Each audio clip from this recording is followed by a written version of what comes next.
all things considered, kind of anytime that we transition into new chapters, new topics, we have relatively nice sections, I think, to start off with.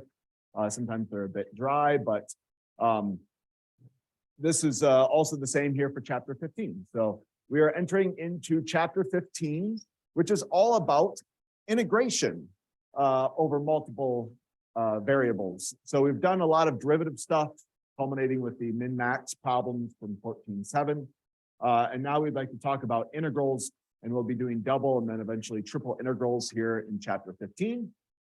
And that's kind of finishes up a lot of the calculus, right, for the multivariable situation.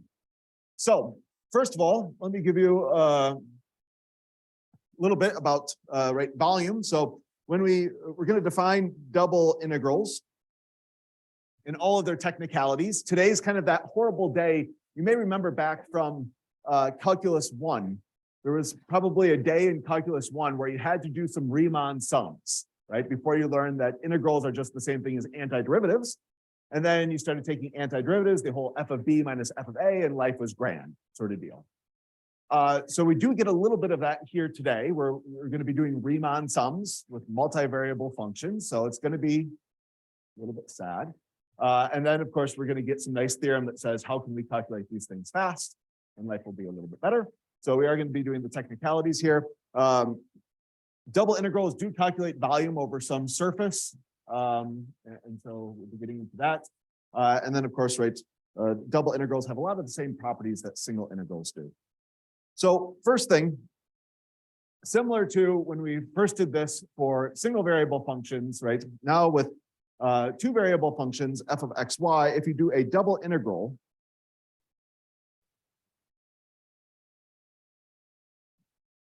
over some region, R, then what you're calculating out is volume. And this is very akin to when you first did a single integral, right? Maybe you have some interesting function, f of x, and you specified some region, maybe from A to B, maybe from 1 to 3 or 1 to 5, or I don't know, right? And you calculated out area.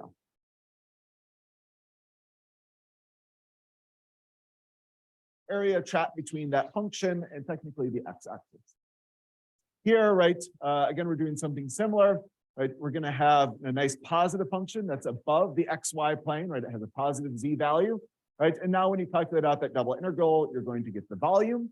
Of course, if you did have a negative function, you're going to get some negative answer, right? So it's not really volume because it doesn't make sense for volume to be negative, but you're going to get something called like net volume, right? So again, kind of just like when we calculate here, if it's above the x-axis, we count it positively. And if it's below the x-axis, we count it negatively. Same thing is going to be true for when we're doing volumes. So when you did this in calculus 1, one of the things that you would do before we learned about the fundamental theorem of calculus and the f of b minus f of a and all that sort of stuff, right, is that you approximated, right? You may split this up into 3 or 4 maybe little sub-rectangles. So you might do something like this.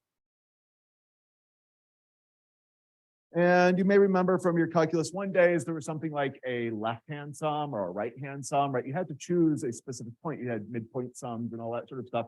So if I was drawing like a right-hand sum here, right, basically for each of these 1, 2, 3, 4 little sub-rectangles, right, I'm going to choose the right-hand endpoint to be the height. So this right here would be my initial height. I guess I kind of drew it rather flat. So it's a rather boring one here.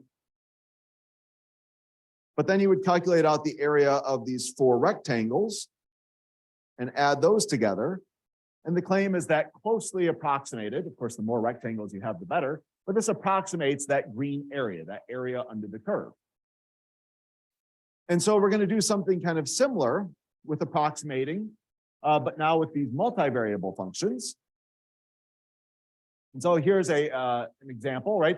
We're going to use 6 rectangles, each with width 1 here on this 2 by 3. So we have the overall rectangle, and then you have sub-rectangles, right? So they're all going to have width and length 1. We have some surface. You have to imagine, right? There's some surface that's hovering above this. So if I drew a quick, like maybe 3D picture or something like this, you have some interesting surface that's hovering above this 2x3 rectangle, right? And we're trying to calculate the volume underneath the surface, right? The surface here is this 6 minus x minus y. So it's not a super interesting surface, it's just a plane. But you're trying to calculate the volume between that surface and this xy plane, right? So v equals 0. And so in order to do this, we're going to break it up into 6 pieces, each one of these of width and length 1, right? And then we have to choose our heights, right? And similar over here, right, we decided to do a right-hand endpoint to choose our heights, right? Here, right, if we think about these rectangles, right, you can choose left or right, and you can also choose up and down and all that sort of stuff. So in this case, it's specified to us, right, that we're going to use a top right sum. So if we look at this 2x3 rectangle, we've broken it up into 1, 2, 3, 4, 5, 6 pieces. We already know, right, we're calculating out volumes here. So there's going to be a width, a length, and a height. We already know the width and the length of each one of these. These are 1 by 1 rectangles. So it's always going to be 1 times 1 times a height. And the height we're going to get comes from the top right corner, right? So in this case, for rectangle number 1, we're going to choose the top right corner. That's going to be where we get the function's value. And then rectangle number 2 and 3 and 4 and 5 and 6. So for our first rectangle, right, this is going to be the function's height at 1, 2. We're over 1, up 2. And when we go ahead and we plug that into our function's equation here, 1 for x and 2 for y, we get a height of 3. Right? So altogether, 1 times 1 times 3 is going to be 3. So that's the volume, the approximate volume, right, for our first subrectangle. Now we move over to subrectangle number 2, right? Again, the width and the length of all of these things, 1 and 1, and then the height we're going to get from this top right corner, which happens to be 2, 2, right? So this is the function's value at 2, 2. So 6 minus 2 is going to be 2. And we can keep going, right? 1 times 1 times function's value at 3, 2. This is going to be 6 minus 3 minus 2 is going to be 1. So here are my first 3. Let's maybe go a little bit faster for 4, 5, and 6. So let's see, the function's value for 4, it's going to be 1, 1. That's going to be 4. The function's value at 2, 1 is going to be 3, and the function's value at 3, 1 is going to be 2. So now we have the volumes for all of these things. It's like if we calculated out the areas for each one of these purple rectangles. And the last step, right, is that you would add all those areas together, and all of those areas added together should approximate that green area. So same thing here. We're going to do 3 plus 2 plus 1 plus 4 plus 3 plus 2. And let's see, 6, 10, 15 would be my answer that approximates the volume.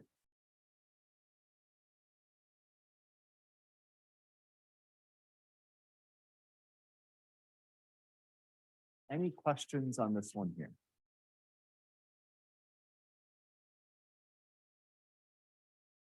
So again, what we are doing informally with Riemann sums and all that sort of stuff is that we have the function's value at some point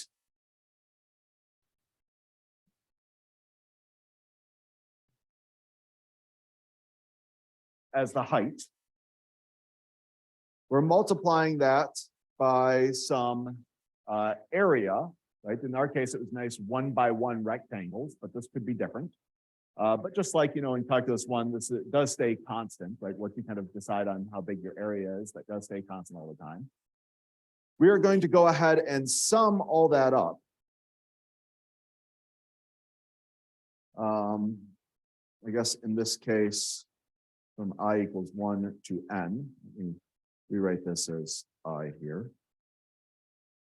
So we sum all those up. And if you wanted this to be exactly equal, rather than just approximations, right, you would ask for many, many rectangles. So you would take the limit as n goes to infinity. So again, very similar to the definition for Riemann sums for a single variable function. But here for the multivariable function, right, we have x's and y's. So a few notes, right? N is this number of subrectangles. In this case, n was 6. But if you chopped it into more and more pieces, right, you get a better and better approximation. And so that's why you let the number of subrectangles go off to infinity to get an equal sign there.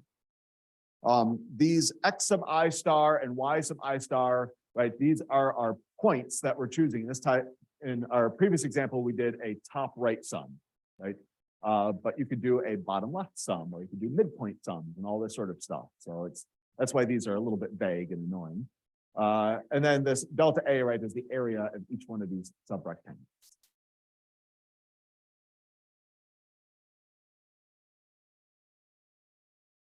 All right, let's maybe do one more example of this. So, okay, different function. This time a picture is not given to us, but maybe we could draw a picture. We have x ranging from 0 to 1 and y ranging from 0 to 2.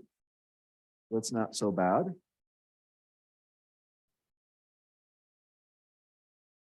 So our overall rectangle looks like this. We have a slightly more interesting function, right? This maybe looks a little bit parabolic. It's not, plane like our last one is. Choose a subdivision of our region D into squares with side length 1. Okay, kind of sticking with side length 1. So in this case, it's going to look like that. This is basically saying right here, right, that our delta x is 1 and our delta y is 1. And so indeed we'll see, right, our delta A, these are, well, areas of rectangles. So it's length times width. So this is indeed going to be delta x times delta y. So it's 1 times 1, which of course is equal to 1. And then we're going to use sample points for the Riemann sum in the top left corner in this case. So we have 2 subrectangles, and we're getting heights from the top left corner to approximate our double integral.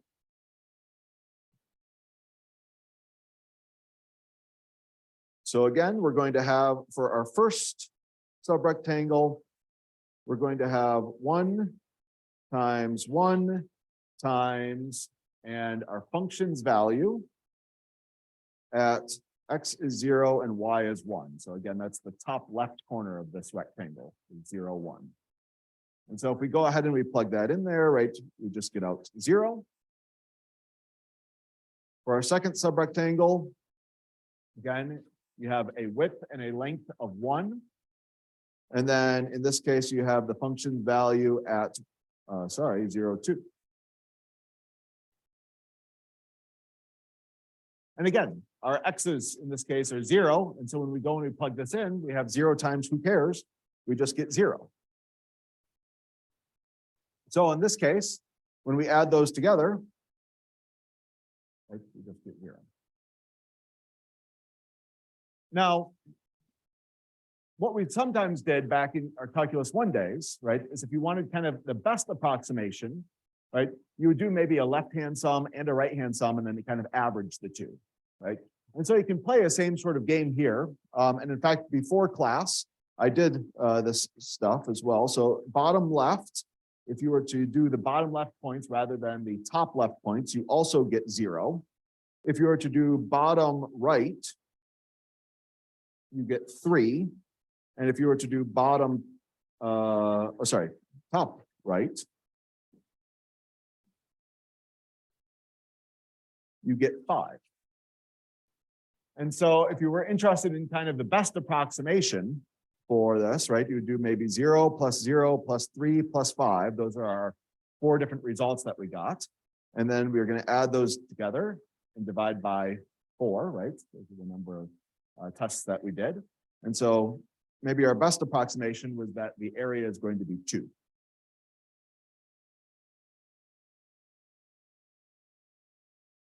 And I intend to show you in example 1.5 that it turns out that the answer is actually 2.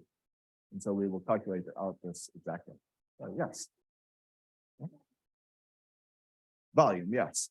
And I apologize if I said the wrong thing. I'm going back and forth, right, between explaining from what hopefully you know and remember a little bit from our Calculus 1 days, and then here for our Calculus 3 days. And I mean, we do have, of course, the areas of our subrectangles that come up again. But then once you multiply that by height, then you get to volume. So again, I apologize if I misspeak. Okay, so let's go ahead and I want to show you that the actual answer is 2 in this case. To do this, we need to remember a few things from our Calculus 1 days. So recall from Calculus 1, a few things. So first of all,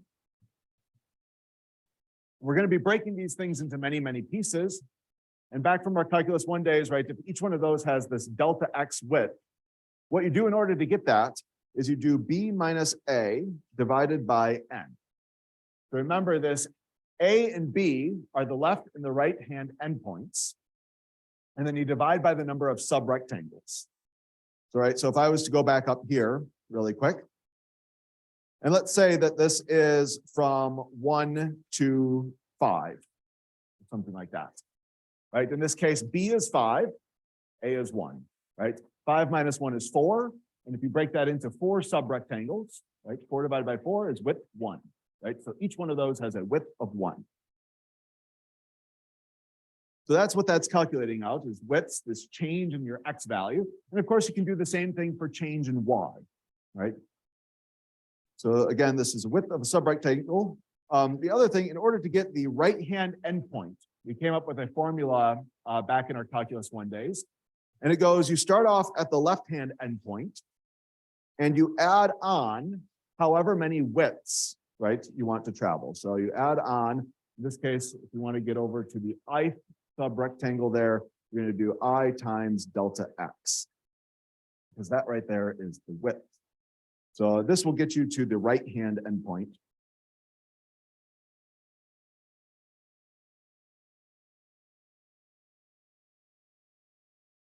And then I need to have you remember a few sigma notation things.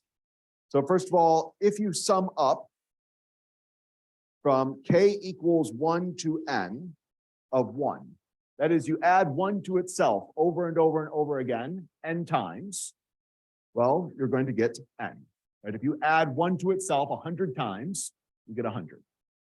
You add it 50 times, you get 50, right? So on and so forth. The other one that you need to remember here is if you sum up sequential numbers, right? So first you would plug in k equals 1, and then k equals 2, and then k equals 3, right? And these keep on growing all the way up to n.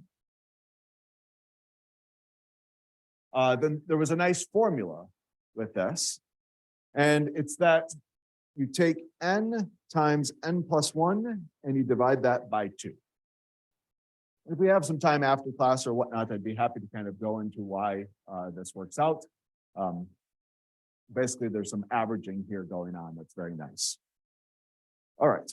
Well, with these things, we can now go ahead and calculate out Riemann sums over the 2 variable case. So notice that we are going to be breaking this up, right? Our 1 by 2 rectangle that we had in our last problem into now many, many subrectangles. Instead of just 2, we're going to have many, many of these things. And so it's nice to kind of specify what the row and the column is.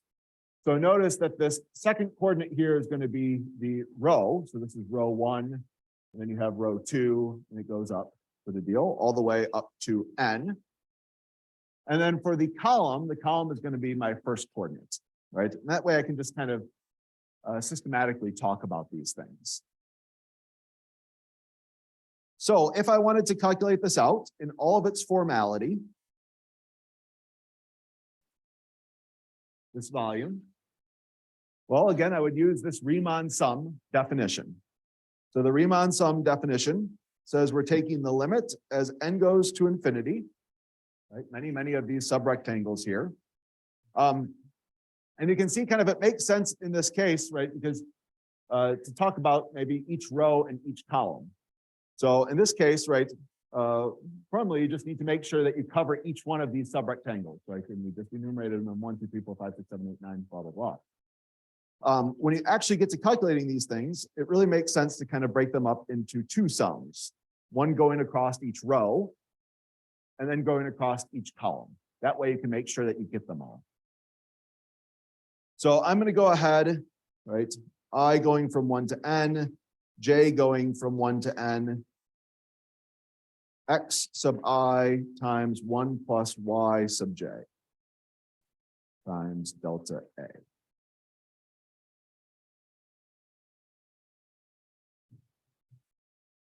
All right, so maybe the first thing is that we could talk about this delta A thing, right?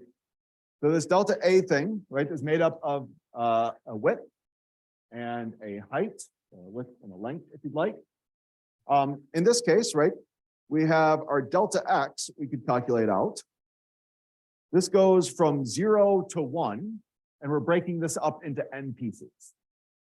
So this would be 1 minus 0 divided by, and we haven't specified what n is, right? Eventually we want n to go to infinity. So n is this number of subrectangles here. So this is going to be 1 over n. Each one of these widths is 1 over n, depending on how many times we break it up.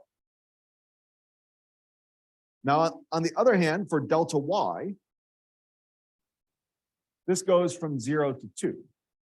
So we're going to have 2 minus 0 divided by n. And so each one of those heights, or lengths, if you'd like, and you can now notice that I didn't do a great job in my picture, right? Maybe they should show up as twice as high as the other ones, right? But these are going to be 2 over n. And so with these two together here, we can calculate out that delta A, how big each one of these subrectangles is, right? What is the area, is going to be its width times its length. And so we're going to have 2 over n squared.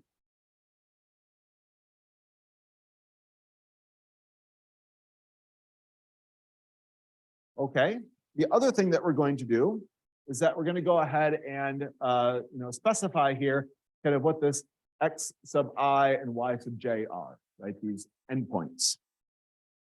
So for x sub I, using that same formula that we came up with in calculus 1, our left-hand endpoint is 0. We're going to go over I times, right, for whichever rectangle that you're interested in. And you're going to multiply that by the width, right? So in this case, we already found that delta x was 1 over n. So this simplifies down to just I over n.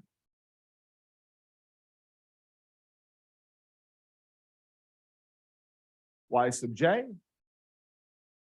Again, the starting point is 0. We're going to move up j times, and the width, in the y direction, right, is going to be 2 over n.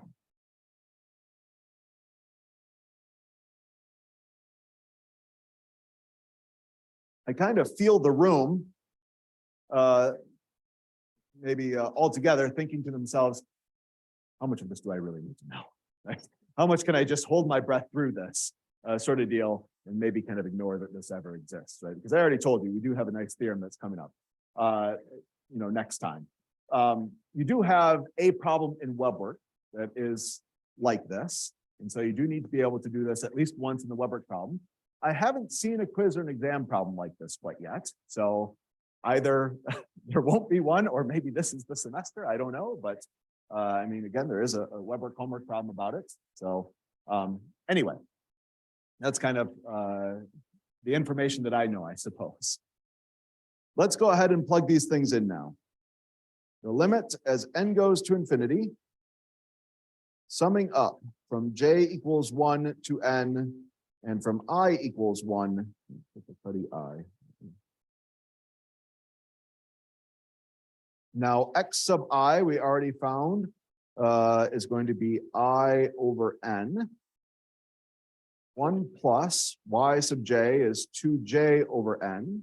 And then this delta A was this 2 over n squared. So this is what we're looking to evaluate. And again, I told you already that the answer is 2. How do we show that this thing equals 2? All right. Well, the first thing that I'm going to do, right, similar to back in our Calculus 1 days, is that we need to sum up I going from 1 to n. Basically, we're working inside out. And so I'd like to take out everything that doesn't have any i's for the time being. And we can do this thanks to properties of summation. And so I'm going to go ahead and bring out, for instance, this 2 divided by n squared. And I can also bring out this 1 plus 2j over n. And right now, what I'd be left with is just I over n. Basically taking out everything that doesn't have i's, but you could say, well, the n doesn't have any i's in it either. And that's very true. So you can actually even take out this division by n, and maybe let's make this divided by n cubed over here. There we go.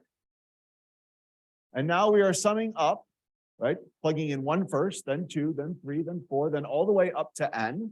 And back from our Calculus 1 days, you may remember that this is equal to n times n plus 1 over 2.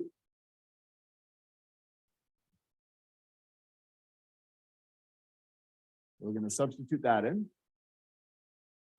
At this point, you can spend a line simplifying if you would like, right? For instance, we see an n on top here, and an n cubed, so there is some cancellation that's going to be happening. I'll hold off for maybe one more line just so we can get the j's maybe taken care of, and then I'll go ahead and simplify as much as I can. So similarly, we're going to now evaluate our j summation. And so we can kind of bring out everything that doesn't have j's in it, right? So I'm going to bring out this 2 divided by n cubed, this n times n plus 1 divided by 2. And then we're summing up from j equals 1 to n of 1 plus 2j divided by n. And with sums, you are allowed to kind of distribute these things. That you can sum up the 1 over and over again, and then you can sum up the 2j over n over and over again.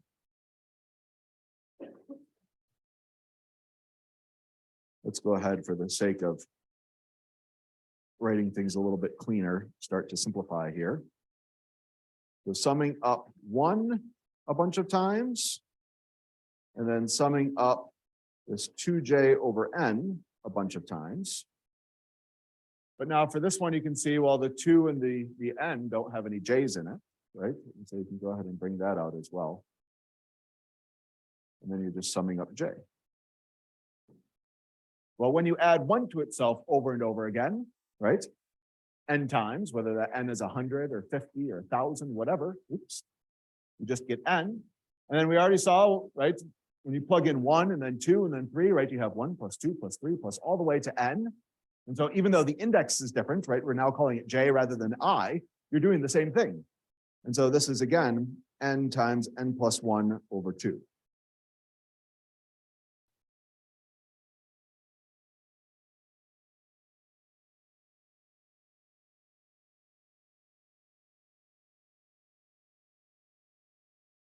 Again, we have a little bit of cancellation.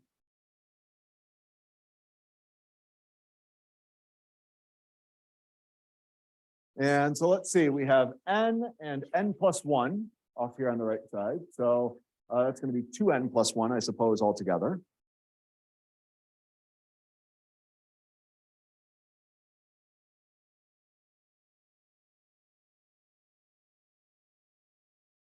And now we are down to something that's considerably nicer. We don't have any of those summations, but we've already evaluated this.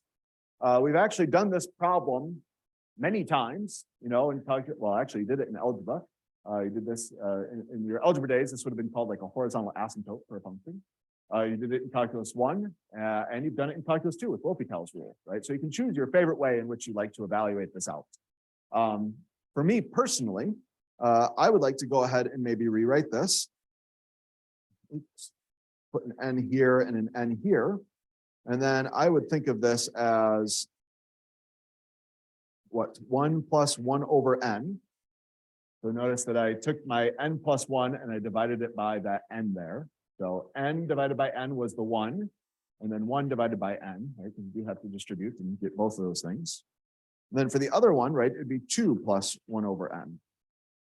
Right? So I take that n, divide it by the 2n, get 2, and plus the 1, right? 1 divided by n, 1 over n. So now as n goes off to infinity, right? 1 over n gets very, very small, going to 0. Right? 1 divided by a million, 1 divided by a billion, stuff like this. Right? You're going to get 1 times 2. And so the overall answer is indeed 2.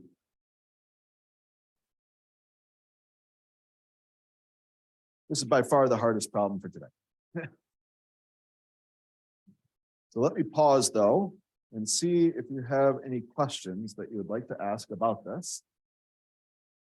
And it's kind of relying on a lot of calculus 1 stuff with Riemann sums.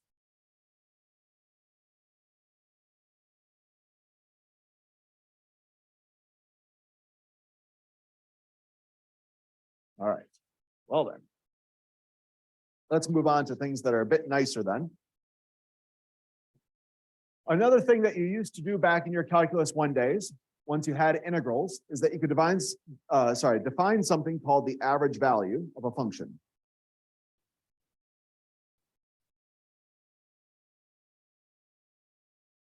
So I guess maybe let's just recall really quick. For the average value for a 1 variable function back in your calculus 1 days, quite often this is denoted, it changes depending on the textbook, but f sub av. And it was, you take the integral, and you divide by the length of that interval. So in this case, the interval is from a to b. The length of it would be 1 over b minus a, right? B minus a there. And so this right here would be the average value of the function. Quite literally, if you were to draw the average value of the function, right, it does look like the average value. So like, for instance, in this one, this picture that we had from 1 to 5, right? You see it takes on a lot of heights there. And if you said, okay, well, what's the average value of those heights, right? We'd probably say, I don't know, maybe something like that, right? And so whatever that height is, whether it's 7 or whatever, right? It really does look like the average value for the function. What's the average height that it's outputting? So that's kind of what this thing's calculating. So in our case, now that we have a 2 variable function, you can do the same sort of deal. You're going to do a double integral over some region of your 2 variable function. And now, well, when you had a single variable, right, you had that kind of most common measure for a 1-dimensional item is length. In this case, if you have a 2-dimensional region, the most common measure has got to be area. So we're going to do A of R, right? The area of that region. And this right here will indeed give, again, kind of the average height that the function takes on over whatever specified region you're interested in. All right, and then lastly here, in the heart, right, these integrals are Riemann sums. They are limits and summations. And so because these are built out of the same things that, these integrals were in calculus 1, the same properties are going to hold. That is, if you'd like to, in this case, you could first integrate your function f, then you could integrate your function g and add those 2 results together. You're allowed to break up integrals piece by piece over sums. Also, in calculus 1, we learned that you're allowed to factor out constants, right? So you can bring out a constant from an integral. That also will be true for double integrals here and triple integrals once we get to those. So again, because these are sums and limits, right? And because these properties are true for sums and limits, right? That's why they're going to be true for integrals. And then lastly, we have, if you have a bigger function, right? And when you say bigger, right, when you write down an inequality like this, it means that it's outputting higher values, right? The value is the height of the surface is larger than the height of this other surface. And so if you go ahead and you integrate each of these, now you're calculating out the volume the volume under each one of these. And as you would probably imagine, the one with the bigger heights, and again, you're integrating over the same region, the one with the bigger heights is going to have a bigger volume. So that's kind of the geometric interpretation of this. You can also think of it kind of more algebraically, right? Whenever you have an inequality, you're kind of always wondering, when does the inequality flip, right? Algebraically, and you know that when you multiply by a negative, for instance, it flips, right? And so in this case, right, this is saying that you can go ahead and integrate both sides, right? And the inequality doesn't flip. That's kind of the more algebraic viewpoint of this. Okay, with these rules here, and knowing that we're calculating out volume, we can actually do some rather complicated things thanks to our knowledge of volume equations. So let's go ahead and do a few.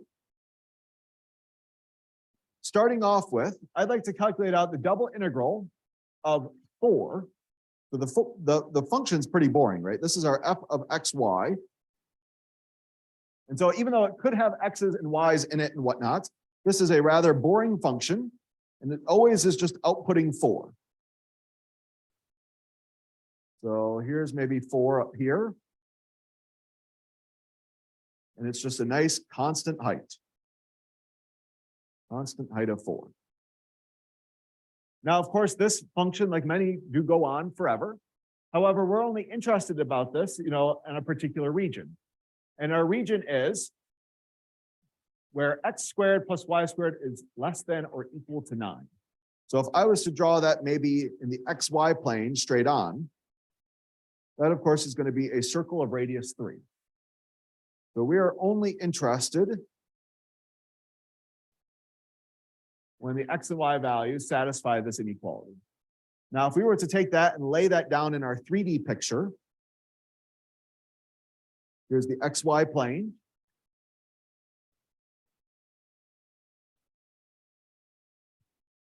There it is. And so it's kind of nice maybe to draw a few lines just to kind of show, even though the surface goes on forever, we're only interested in calculating out the volume on the region with the circle of radius 3. Right? Where x squared plus y squared is less than or equal to 9, aka a circle of radius 3. From all this in the picture, we can now see that we have drawn a cylinder. Remember, the double integral, right, means volume. So we're interested in calculating out the volume of the cylinder. And so luckily, we do know a volume equation for a cylinder. And so we don't have to do that horrible Riemann sums thing, right? We can just do its height times the area of the base. In this case, the height is 4.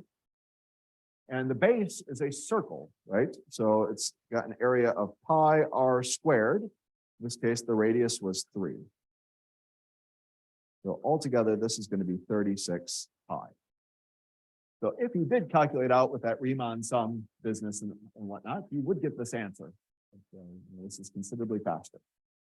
So this is a nice geometric structure, and that's why we're able to calculate out the volume quickly. Let's see maybe another one of these. Here we have a more complicated function. Still, I claim, right, and especially when we have this all drawn out, that this is going to be a nice geometric shape. Can anyone tell me, maybe looking at this, the function, the square root of 9 minus x squared minus y squared, can anyone tell me what geometric structure this is going to be?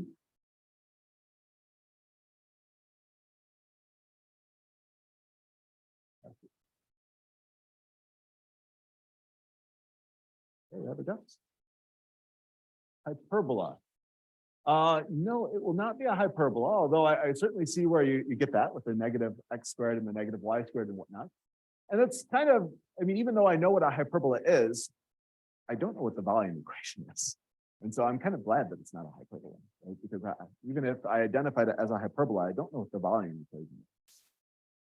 What if I did this? What if I said that this right? These things are outputting heights. Sometimes you say the height instead of f of xy, you might assign that to a z value. Yes, anyone gotta see it? A hemisphere, yes. So if you go ahead and you rearrange this,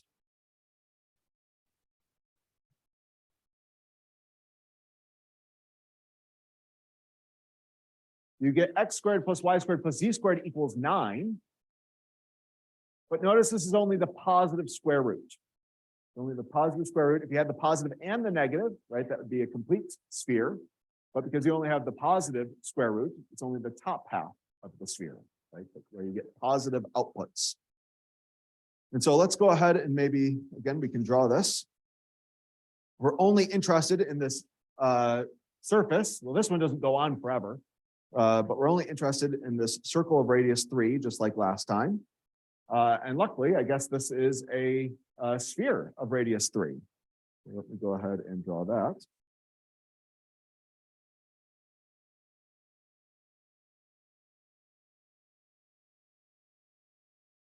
And this is nice because I do know a volume equation for a sphere.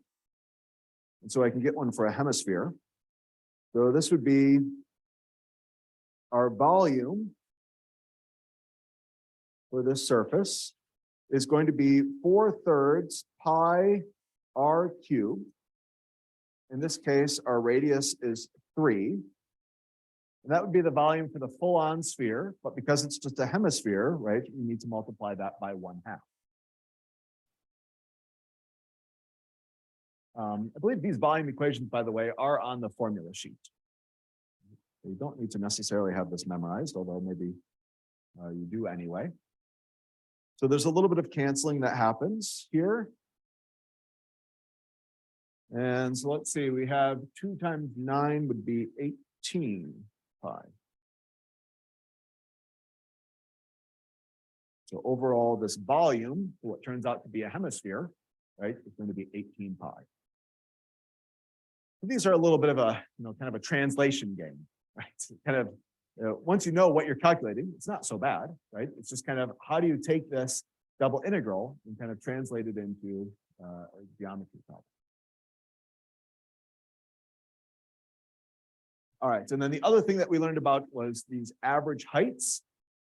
Find the average height of a point on a hemisphere with z greater than or equal to 0. Let's first just kind of play this game on our own, kind of guessing what we think maybe the answer should be, and then we can calculate. So we have a hemisphere, but this one now has a radius of 4, right? So if I'm thinking about all of the different outputs, the heights, at the smallest height, right, is 0, if it's a hemisphere, and the biggest height is 4. And so, maybe I would say the average height's 2. That's kind of a naive approach, right? The other thing that I'm a little bit more worried about, because we're going to be counting up all of the points, right, and thinking about their heights, right? We're summing over each one of these points, basically, is that I'm thinking that maybe, there's more points to some extent near the base than there are near the top. That's right, because you got kind of this all the way around. It's a little bit thicker there. And so I'm worried maybe it's smaller than 2. So that's my guess. But that's kind of, again, kind of what this average height is calculating. So I'm thinking maybe it's 2, maybe it's a bit smaller. All right, well, let's go ahead and calculate this out. So F sub ab is equal to 1 divided by the area of the region. Again, this is kind of the 2D region that you're doing the integration over, times the integral of, and now our function's value, right? Well, we have a hemisphere here. So again, I could go ahead and take this and rearrange it to get this 16 minus x squared minus y squared. Because after all, we're interested in the average height, right? The average height, and of course, z is giving out the heights. So that's how I know that that's my function. So my function here is the height function for the hemisphere.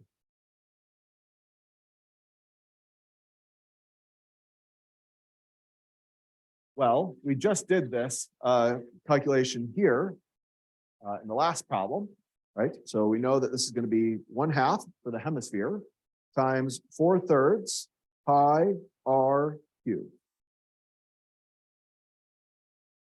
The only thing remaining, right, is that I need to divide this by 1 divided by the area of the region that we're integrating over. Remember, the region that we're integrating over is always a 2D region, and so it has an area, right? And so in this case, right, we are integrating over this circle of radius 4. It's very similar to in our last problem, right? We had our region was a circle of radius 3, right? The thing that we were integrating over was this disk with a circle of radius 3. So same thing here, the region that we're integrating over to get the hemisphere into entirety, right, would be this circle. So pi r squared. All right, so let's go ahead and do a bit of canceling here. We have a pi on top and a pi on bottom. We have 2 4s on bottom that can cancel with the 2 4s on top. And so I guess, let's see, we're left with 16 divided by 6. Or we could cancel that a little bit more. That's going to be 8/3. So it turns out here that my intuition was a bit wrong, right? That this is actually bigger than 2. So 2.667 or so if we were doing the on well.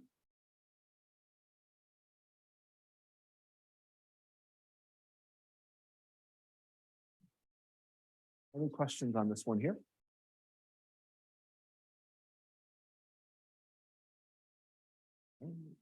Well, we do have one last problem to go over.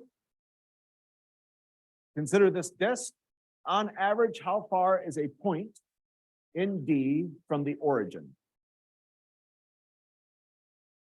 So the setup here is that you have a disk of radius 5. Of course, this disk is filled with points. And each one of those points, right, you could calculate out a distance to the origin. And so, of course, the smallest distance would be 0, and the largest distance would be 5. But the question is, on average, right, for all of these points inside of the disk, how far are they away from the origin? So again, this is an average value problem. And so we can go ahead and use our formula here. But now it's a little bit more difficult, right, to come up with what are we interested in averaging, right? We're not interested in averaging a height, but a distance from the origin. And so our function here in this case is going to be the distance from the origin function. So in this case, right, we could go ahead and write this down back from, this is 12.1, a long time ago. Right, you have some point, has an x and a y coordinate.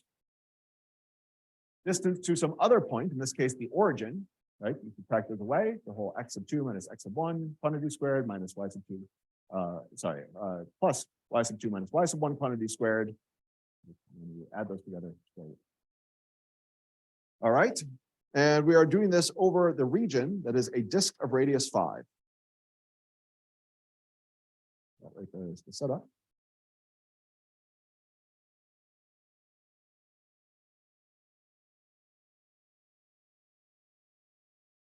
And this right here is maybe a good place. I see that we're at 12:20 to stop.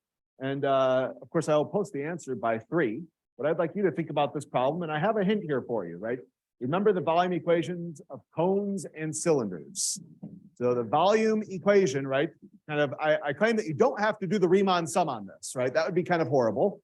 But you can just do a volume thing. And maybe your volume has something to do with cones and cylinders. And so I invite you to think about that. And again, I will post the solution to this by 3 o'clock today, along with the video. All right, well, welcome back, everyone. And I will see you on Wednesday when all of this gets a bit easier. with Fubini's theorem and iterated integrals. See you then.